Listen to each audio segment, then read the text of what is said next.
right. Hey, what's up, y'all? Good morning. It's great to have you guys. Good to be with you. Hey, if you're a guest today, we just want to take a moment and welcome you to our city church. My name is Pastor Chris. This is my wife, Brenda, my lovely wife. And we are just ending our series, Heartbreak Hotel, the last 5 weeks, now 6. We've been talking about the things that break our heart, and relationships and interpersonal family relationships are a big part of that. We talked really honestly about a lot of different really heavy-hitting subjects, and so today we're going to just kind of like conclude that by just answering questions that a lot of you've submitted, and we're going to have as honest of a discussion as we can about what we think makes relationships really thrive and work when they're functioning at their best. And so we hope today, if you're a guest, that you'll join us again next week. We're starting a brand new series we'd like to invite you to as well. But today, really the point of today is for you guys to get an honest and healthy look inside of our hearts and our minds, and even into our own life and marriage, so that we can build as a community a really honest picture of what it looks like to do this thing.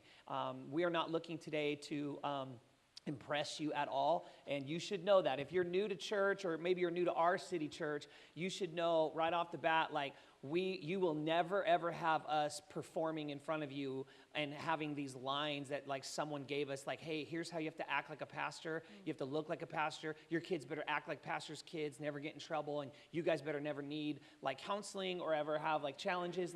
You need to know that when we got handed that script, we burned it and said, we're not living that, and we're not going to be in that prison. And so if you need pretend pastors that are like acting these lines and living that performance-based life, just know that we don't believe in that Christianity, and that'll never happen here. So today, we're going to be honest, and we're going to share the things that are going so well, the things that have been challenging, and we hope that in our authenticity, you get hope, that you get to see Jesus as the Redeemer, that you get to see it's Jesus that helps us do our best, and without him, we're lost. And that all of us have something that we bring to the table that is amazing, and we also all bring some challenging things to relationships. So that's what we kind of hope for today. Basically, the way it's going to work is I'm going to ask a lot of questions, and Brenda's going to answer a lot of them, and then I'll kind of like give some feedback here and there as well. I want to say thank you to all of you who submitted questions. It's going to make it really helpful for us to do it. So without any further ado, I'm ready to jump in. Would you guys greet the lovely, my wife, Mrs. Brenda Harrell? Hi, you guys. Good morning. All right.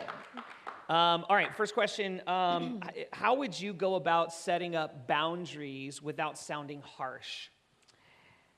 Still learning. No. No, that's a great question. Yeah, we've done so much work just in that area because it's so hard. Right off the top of my head, I can say that I think there's a difference between like setting the boundary when you're in the fight, like in the heat of the fight, and then setting a boundary when it's like kind of like a non-fight boundary. Yeah. So it's like fight boundaries and then like the non-fight boundaries.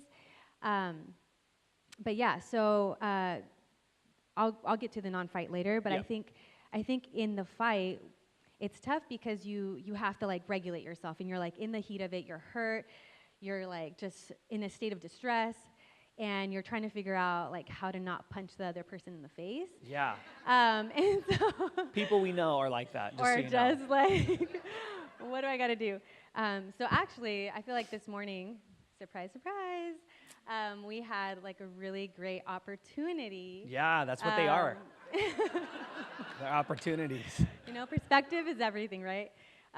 So we had a really good opportunity to practice this. Yeah.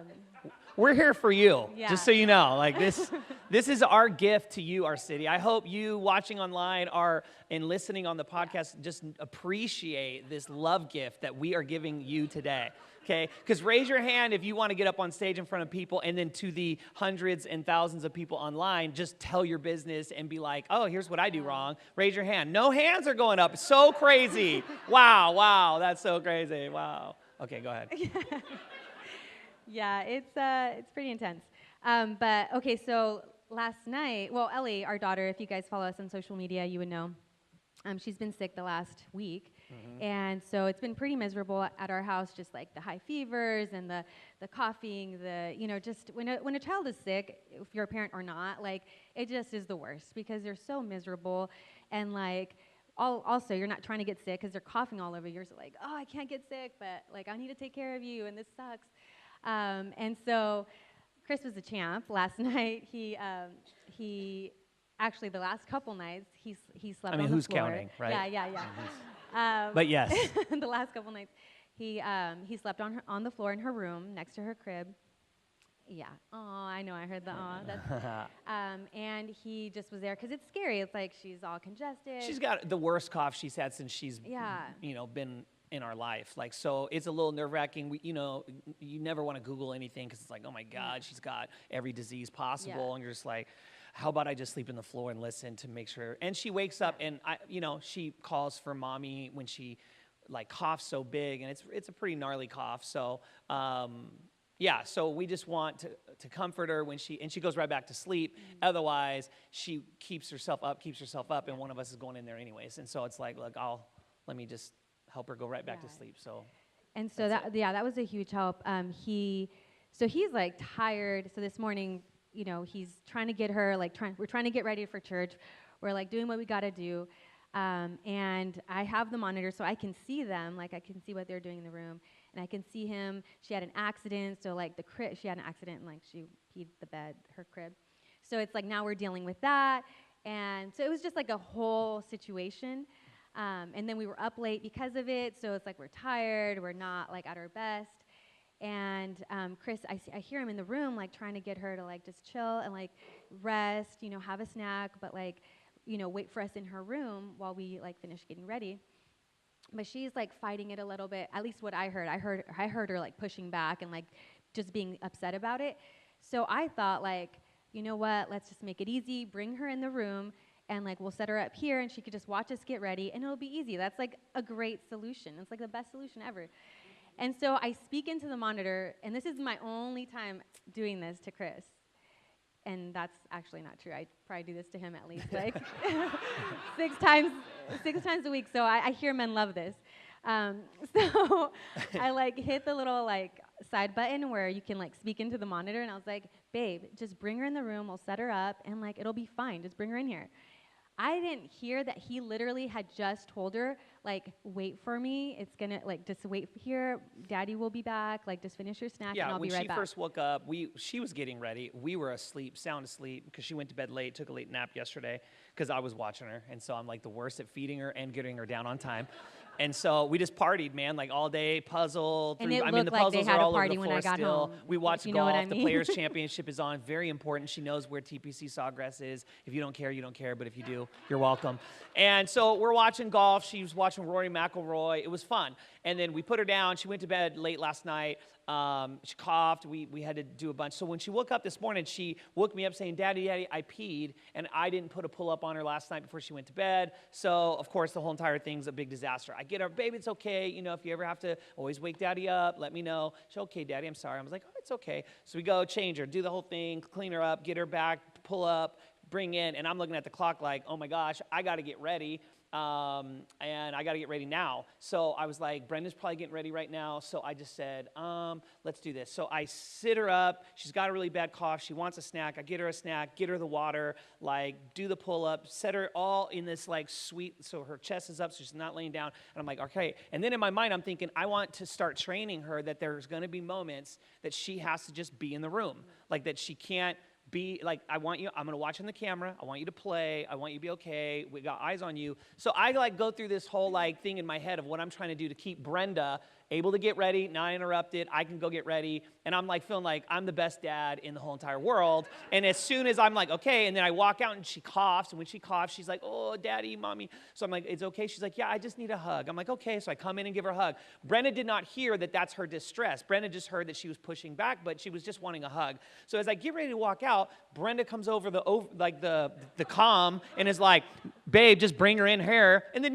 once the child hears there's another option, my whole plan went to smoke, man. It was over.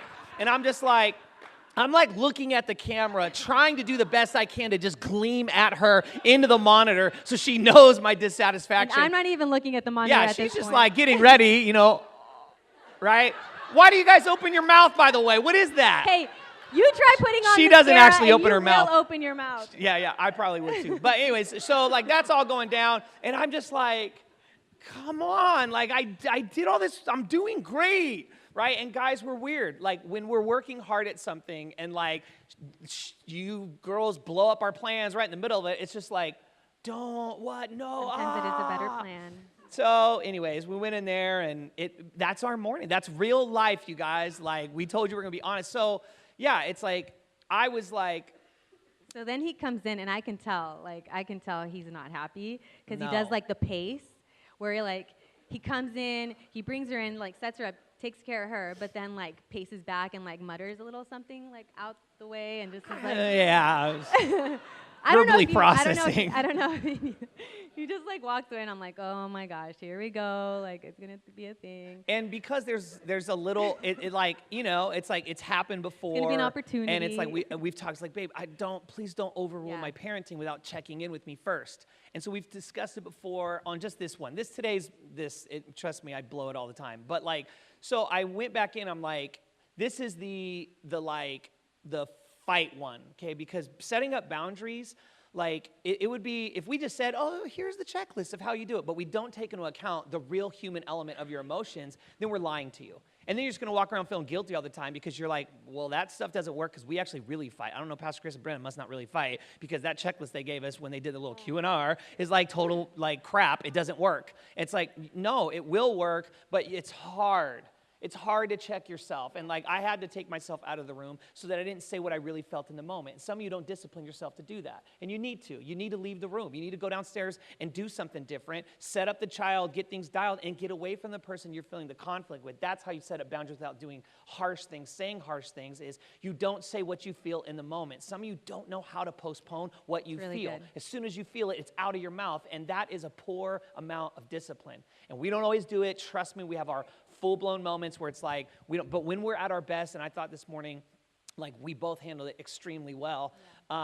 Like I took a moment, gathered myself, I went downstairs. She talked about pacing, I did. I went downstairs, I didn't even do anything. I just like moved stuff around. I put a plate from here to over there and like put that thing over there and then ran the sink and like washed my hands. My hands weren't even dirty. And I was just like, okay, I've done something now. Went outside, got something out of my car. I'm like, all right, I've like processed enough of the emotion, and I was able to go up and say like, and I was still like super not stoked on it. I was like, babe, I was like, I like need to be able to like parent without you overruling me. And if you come in and you don't check with me first, it's really tough for me. And I would just like to ask that, like in the future, like you check in with me before she hears that like dad's being overruled, because and inside my heart, I'm like, I don't want her to know that like she could play that. Like, well, mom would probably let me come in, so let me start calling for mommy. It's like, nah, we need to be on the same page. And we are almost all the time, just not this morning. And so, when I did that, like, of course, right, Brenda isn't liking my tone. She doesn't like my face. I'm a threat. I'm like emotionally a real threat. Love his face, just didn't yeah, like it's like it I'm at not that time. happy. And it's not fun. Listen, when someone is giving you a boundary in a fight, it isn't fun. You don't look at them and think, oh, this is really pleasant. You are so easy to talk to right now. I wasn't easy to receive, but Brenda and I do try to let the other person be in a level of distress as long as you're not accusing, attacking, belittling, and you're just sharing, this is hard for me, I'm frustrated. We're allowed to be frustrated. We're allowed to express frustration, and it's okay that you are visibly and sounding frustrated as long as you're saying, this is upsetting me. I am upset, not you always overrule me. You did that in front of Eliana. You don't do that. That's belittling. That's looking down at. That's crushing their spirit. You're just trying to get care for how you feel. And so I can't get care from Brenda if I squash her and smash her with how bad she is at what she did. She's not in a position then emotionally to give me any of the care, and then we just go in this really crappy cycle of round and round and round of who did what's worse, right? And a lot of us are in that sick cycle, and we get in it too. And today we were able to use the tools that we've been learning in counseling, and I just shared my need, and I was like, and she was just like, well, and she began to explain to me the reason why she did it. And her mom reasons make sense, and they're good reasons. And I like interrupted her, and I'm like, babe, right now, I just need care from you. I just need you to say to me, babe, it sounds like that really, made you feel upset and you felt disrespected, and I'm sorry. And instead of getting defensive that I was bringing up what our counselor said, Brenda has the maturity, the courage, the strength, and the humility to be able to end the fight, be able to say, Today. True, killed it today. This To morning. be able to go, There's still time. to be able to, yeah, for real, well, to be able to go, babe, I'm sorry. You're right. I don't want you to feel disrespected. Now, look, that wasn't like super pleasant, but I saw that she was fighting to say the right stuff. And I know that it's a fight when the emotions are hot. So I didn't grind her on it. I didn't go, oh, look at your face. It's like you're just saying it because it's the right thing to say. That's terrible. If someone is fighting through old baggage, old ways of doing it in your marriage, in your relationship, and you see that they're gritting their teeth to say the right thing, do not pick on them. That's them trying their best to do it right. You need to give them space for that. And so I just looked and I was like, okay. And that was it, right? And I went away and I started getting ready. And about 2 minutes over, she came over and even went to the next level. Because here's what's important. Tell them about why you did it and how the whole Oh, yeah. So, one of the biggest things our counselors told us is how important eye contact is. And sometimes when we're trying to have a fight or trying to get our feelings or our needs met, we're doing it while we're driving. We'll do it while we're like folding clothes or like cleaning or something. And it's like, it's just so important for you to be able to have that like straight on eye contact. And so I just stopped and went over to him. It was like, I knew in the moment, like the first time I apologized, that wasn't my best. I could do better. And just really trying to focus on, I think, remembering his story, knowing his story, and knowing, like, I'm a part of healing his story. Yeah. And I can either choose in this moment to bring more healing or to cause more damage. And so that's something we've really been working on. And I just remember, putting on another layer and just being like, that wasn't your best. Like, you got to go in there again. And also, I think I told myself, like, it's okay to have a redo. And I think not putting so much like pressure on myself to like have missed it and like just do better next time, like the next time we're in a fight. And so in that moment, I chose like, I'm not going to wait till the next fight to like make it better. And so or dump on yourself and say, here we go again. Yeah, I can't do yeah. anything. I don't know how to engage or connect with True. my wife or my husband. Like we always fight. Yeah. You can't do Yeah, that that's narrative. that can be so dangerous. Both of those are killers Yeah. in the fight. You would just bottom out if you go, I'll do it next time. That's pride. Don't do it next time. Your pride wants to do it next time, but Jesus wants you to do it this time. Yeah, that's do good. it now. Do it now. Yeah, that's because so next good. time is never going to come. That's so good. Next time you'll have another next time, and your pride will be like, no, next time. And Yeah. then the time after that really will be, you'll be better Yeah. at the time after that time, and then you'll really do it. Lies. Yeah. All I know. lies. It's so And good. the other lie is, honestly, those two lies are big. Next time's a lie, and I'm the worst. I can never get this right. Those are secret weapons of the enemy to get you to stay in the bad pattern of not knowing how to go back in and give repair to the heart of the person that you're in relationship with. So, yeah. Yeah, I think I just told myself, like, I love him. Like, this matters. Let's do it now. And I just went over, and I think you were, like, getting ready or whatever. And I just, like, got in front of him. I stopped him, and I was just like, babe, I am so sorry. I don't mean to do that to you. I know that sucked for you. Like, I don't want you to feel that way, and I'm really sorry. But I don't want you to miss this, guys, because we don't do this well, right? Like, we don't like eye contact. And some of the women listening and watching, you don't either. But I find that women do a better job when they're out together. Like, they do, like, hey, oh my gosh, no way, right? Like, they do this. But guys are kind of like hammering away. Hey, Carl, how's it going today? How's the old ball and chain, right? And so we almost have developed this like cool way of being a man that like means like, I'm a man if I barely talk about my feelings and just work real hard. You're actually a really hurting and empty and sad man. You don't have what you need. You know why? God made you for human connection. And the way the brain works is this, that if your eyes do not meet, you cannot heal the part of the brain that is injured.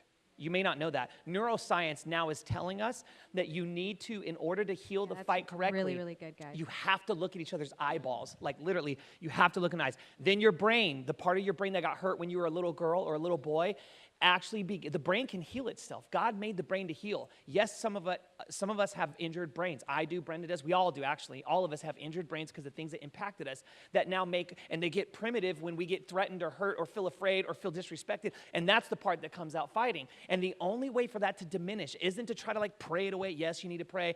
Everything spiritual, do it all. But I'm telling you, the wisdom of God is to learn what the thing says is true. And this is what's true.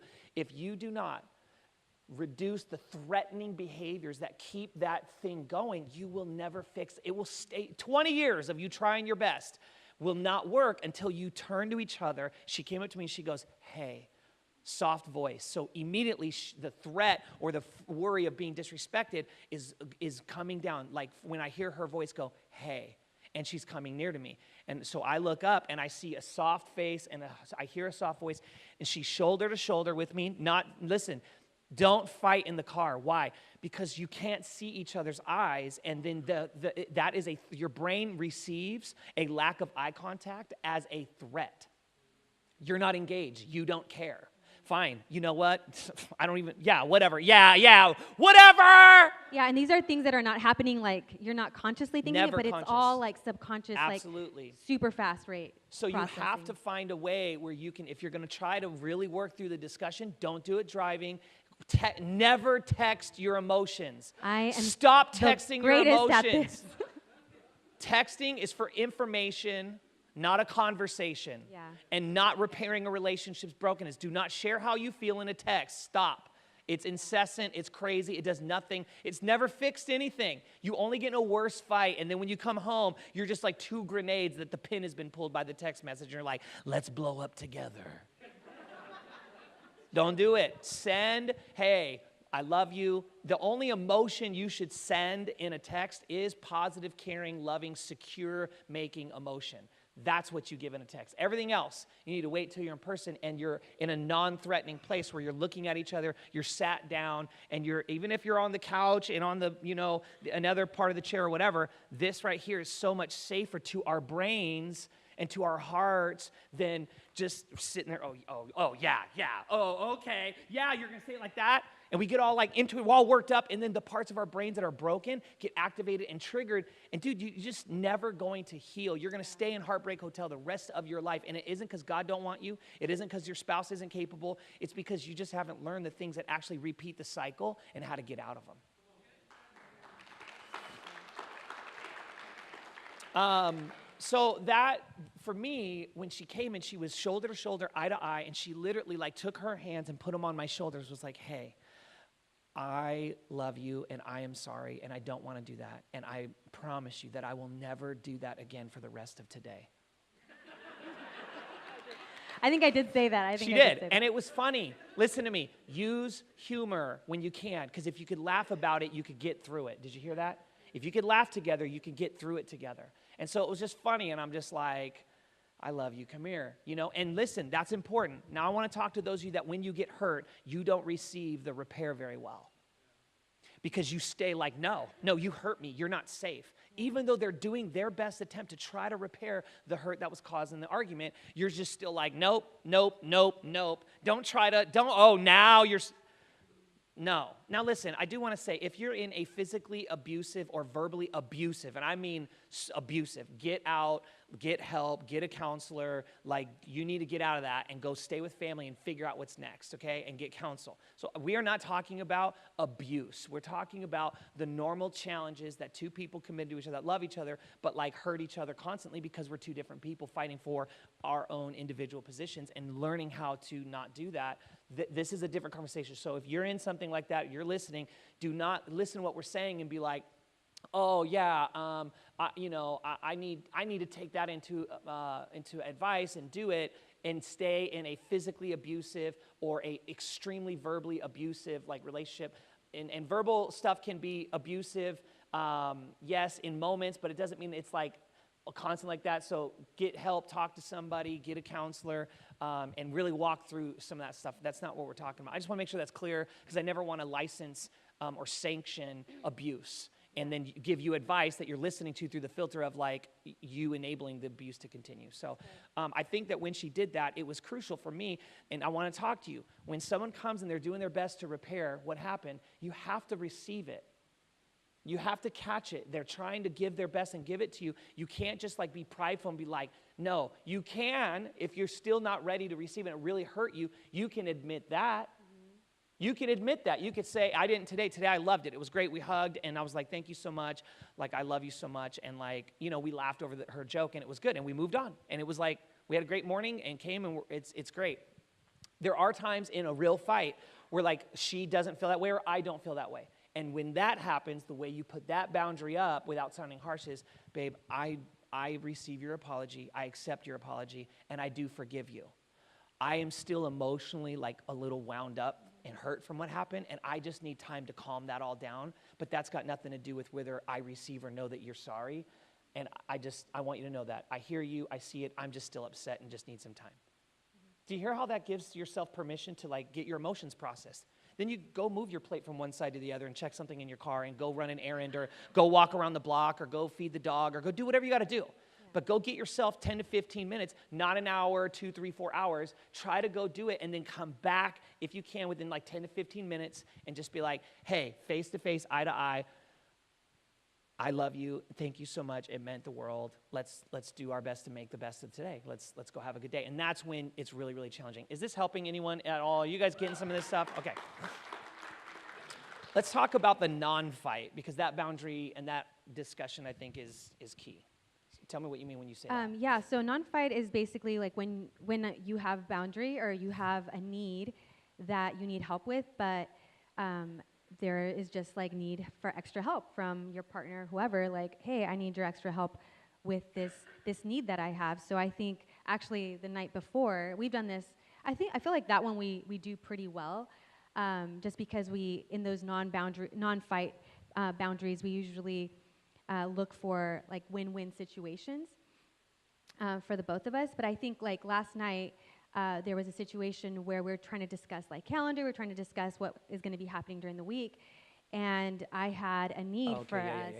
Like I had a need for us to have like a whole day to our like as a family, but Chris, there was like meetings, there was opportunities, people that the crucial people that he did need to connect with, and so this was going to cut into like that family time, and we went back and forth with it last night, and we both like talked through it. I expressed why it was a need, why like it was important to me, and like how it made me feel.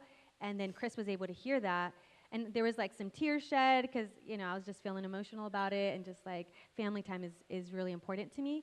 And instead of Chris, like I wasn't like attacking him, I was just sharing my feelings. But instead of him like being like overwhelmed by my emotion, like me showing emotion, he like drew closer, and he like was able to like rub my back and like just sit with me in that. So that actually also brought a lot of,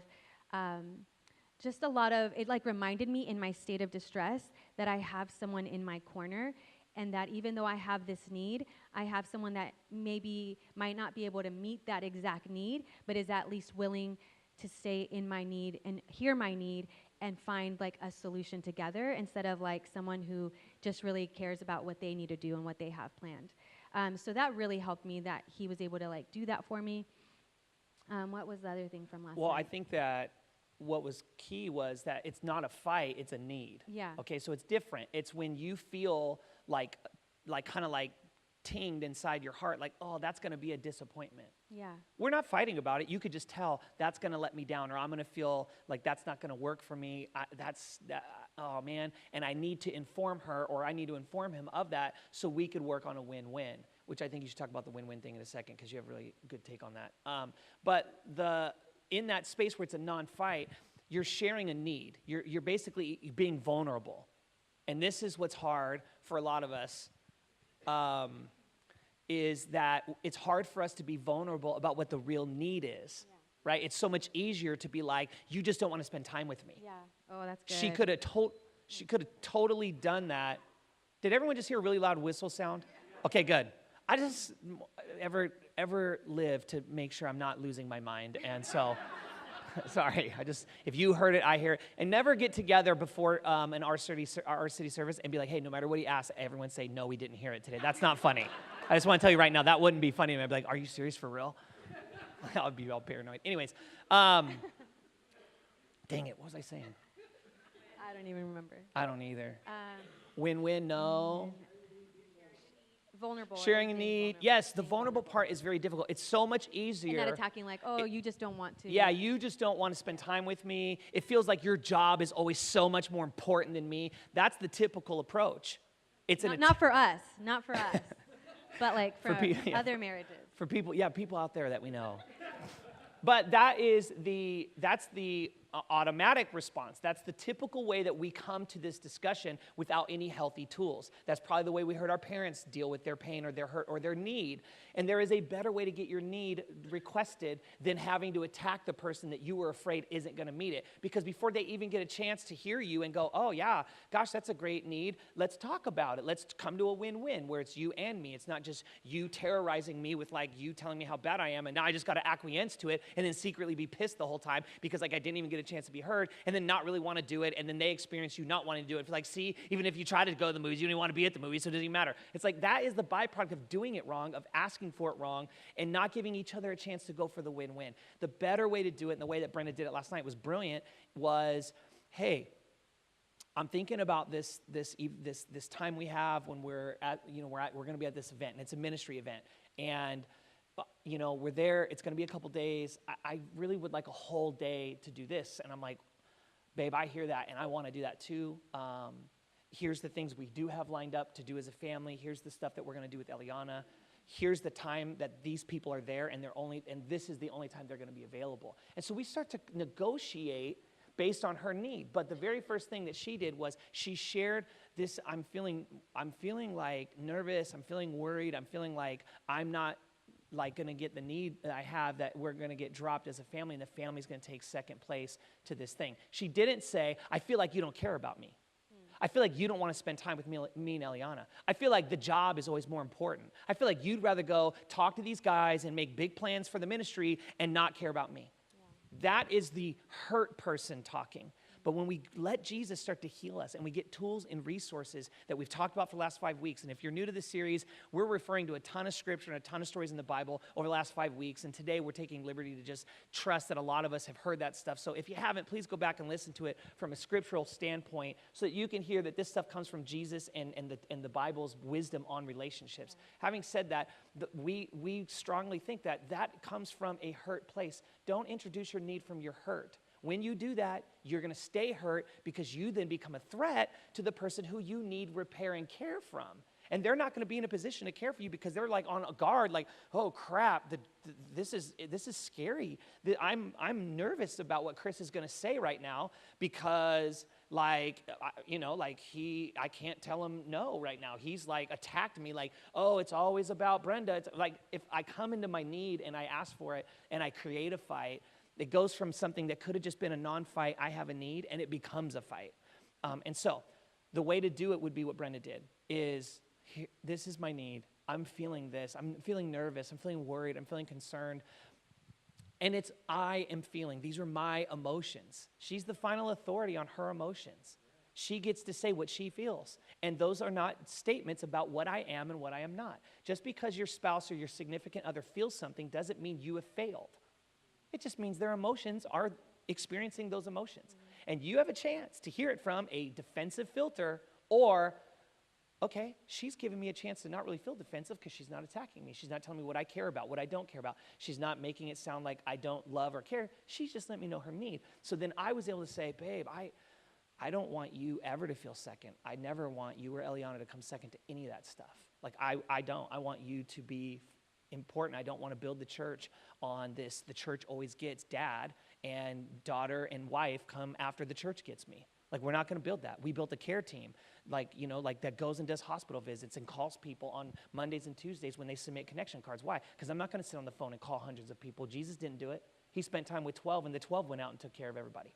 And that's what I'm going to do. I'm not here for everyone. We're here on Sundays for all of y'all, But we ain't here Monday through Saturday for all y'all. That's not possible. I'm going to tell you who's here for you every single day of your life. Jesus. And I ain't him. Okay, I'm a pastor telling you about him, teaching you how to connect to him. And we're going to do our best to model what it looks like to live this life together. But do trust. I'm not going to be there for your family more than I'm going to be there for mine. And so last night I was able to like reconvey some of that stuff.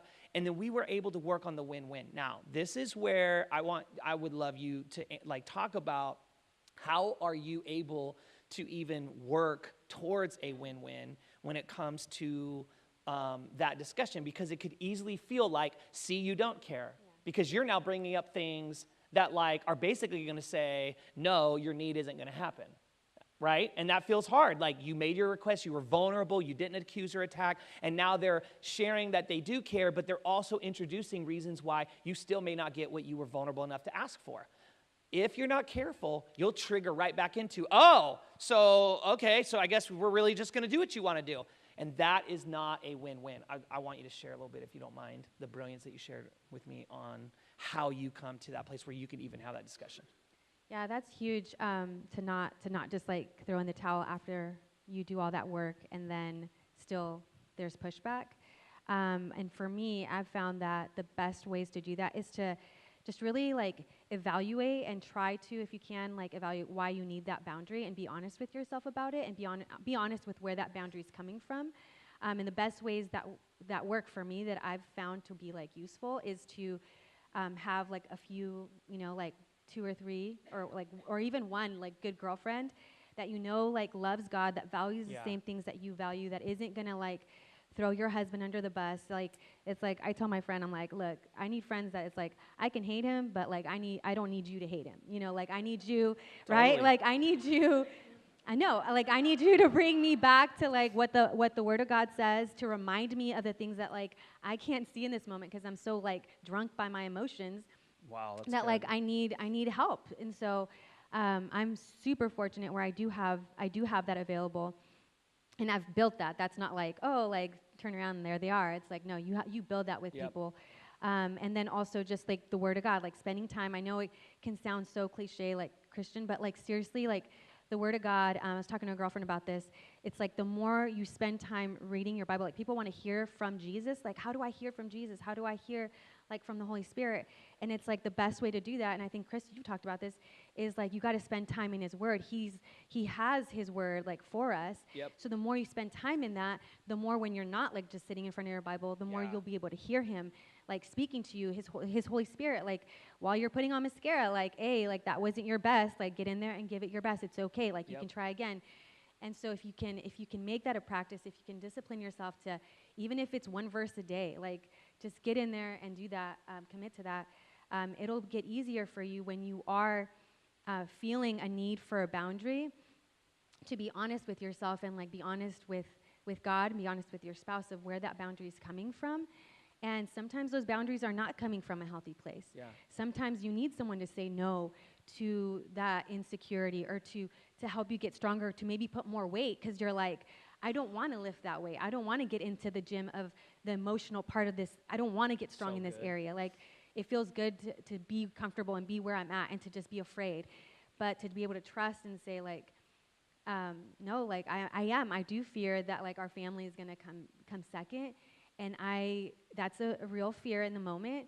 But I also know I have all these memories and all these moments where Chris didn't do that. Like, maybe my earthly father did, but my husband hasn't. And so being able to, because that part of our brain that is triggered in that moment where you feel like that need, or that like, that, what is it, like fight or flight, like when that happens, when that need gets triggered, it doesn't know time. So it's taking me back to the times where like I got neglected and I got, like second place. So but it's like, I have to be able to have that ability to be able to share that with him. And because he does know my story and he's compassionate towards my story, and we've worked on being compassionate towards one another's stories, now he can hear my need from a place of like my story and not a place of his story. That's so good. So, yes, but it's taken a lot of work. Oh my gosh. But it's worth it. Like, it's so money and time, but like it's the best money and time we've spent. Yeah, it is.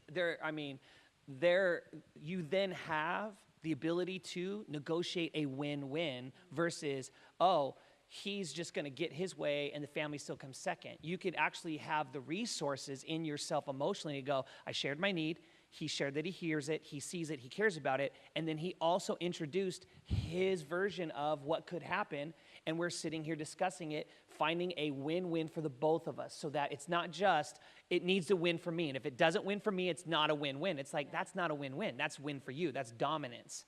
And some of us being think, a bully. You're some like of us being a think bully. that the only dominant person in the relationship is the guy because he has testosterone, he's strong, and he could be brute, right? But the reality is that I've experienced and seen it in a lot of therapy sessions and counseling or discussions or whatever, that sometimes women don't know that they could be bullies.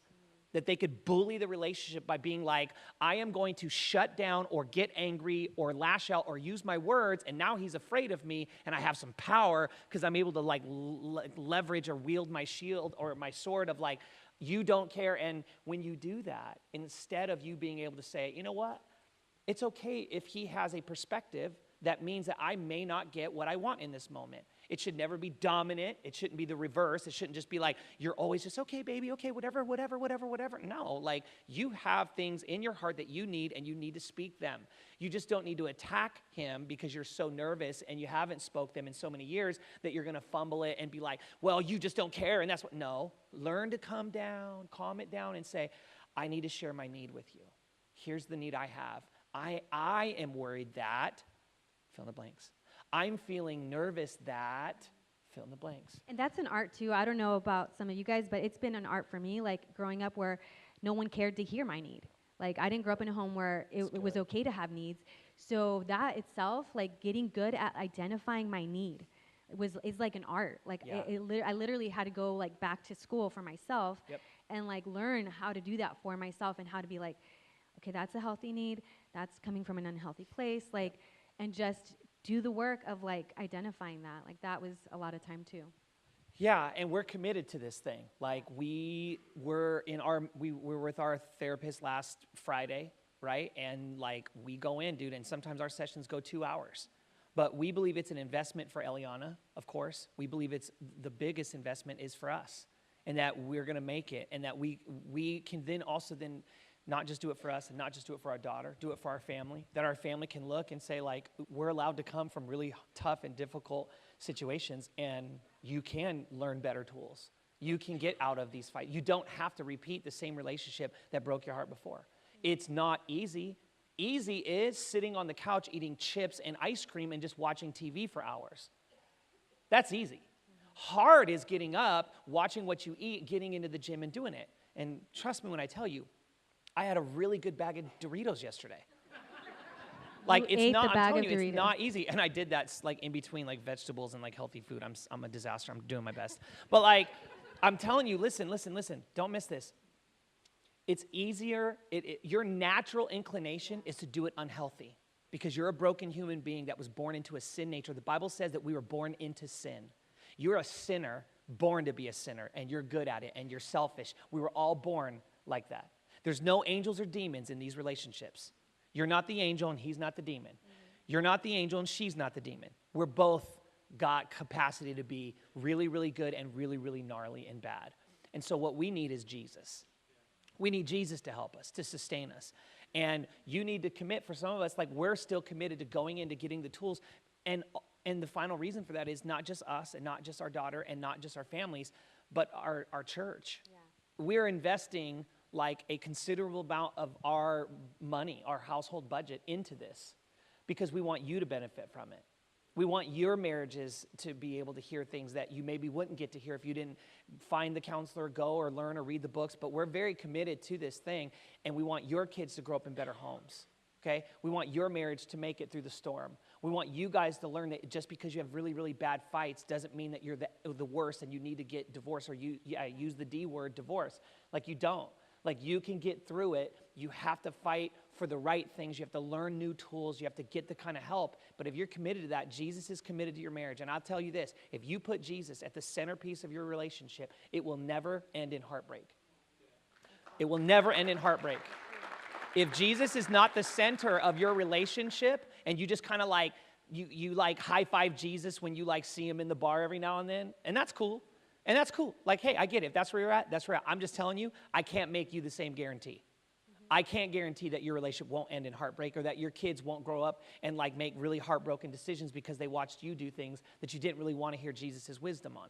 I could promise you that you're probably going to have some heartbreak. And guess what? Our city church is here for you. That's why we did this series, is to help us, people like us who have made those kinds of decisions. But I want you to know that if you will move Jesus into the center and you will focus on him and you will do the things he asks of you, you will stay connected to a local church, get into a life group and connect with people doing real life. This is as real. I don't know if you've ever sat in a church service where the pastors got up and kept it this 100. I can tell you this, I have never been to a church service. This is the first church service I've ever been to where the pastors of the church got up and said what really goes on and what they really have to do to deal with it. First time in my whole life, and I've been in ministry for 20 plus years. So we're trying to give you something that is historic, that has never been done in my eyes before. Not that people haven't done it, I just ain't seen it. And we want that for you. And we're asking you, get involved in this local church, connect to it, get into a life group, start serving, even if you can only serve once a month, even if the only time you can serve is on Easter and Christmas Eve. That's our biggest audiences. We need people to serve on those days more than any other days. But you will get around people doing this, who are working on it, and you are the people you hang around. You hang around people who want to talk crap about their relationships and not care and don't want, and he's always the reason, she's always the reason. Guess what? You're going to be like that. Don't be surprised when it breaks up. Okay, don't be shocked when you get what you've been around. But I want you to get around different stuff. Brenda and I are going through and being honest with you because we desire for you to get it before we would have gotten it, and for your kids and your grandkids to grow up in a different place. And that's important for us. So, babe, any last things you want to say? No, I think that was really well said. I think, it's such a gift, like transparency and just vulnerability is such a gift, and we always want to lead with that. We're so proud of our city church. I've said this to a few of our close friends, like we are so proud of being able to do this and build this with you guys. But the thing that I am most proud of, and I think the thing that maybe even Chris is most proud of, is the marriage that we launched our city church with. Because us getting counseling and us doing the work months before we even launched our city church was so important. And we prioritized that, and so that when we did launch our city church, our marriage was in such a healthier place. And for me, I'm so happy for everyone, the life change, and everyone that's here, and online and everything. But I think the thing that I'm most proud of is the work we've done and the marriage we launched our city church with. And thank you. There's been some heated counseling sessions and just conversations, but you guys, it really is worth it, and you will start seeing the results before you know it. Yeah, it's true. And last thing, and then I'm going to ask Brenda to pray to conclude it. I would tell you this: there will be things that you will go through that hurt more and hurt the marriage more than other things. And you need to change the treatment based on the injury or the pain, okay? Some things you could just take a cough drop for, and you're going to be all right. Honey and lemon in some tea, and you're going to get through it. If you did that for really hurtful, damaging things to your system, to your body, you could die, okay? So you can't treat everything that happens to the family or to the marriage the same. And Brenda and I went through a very public, difficult, painful experience a couple years back.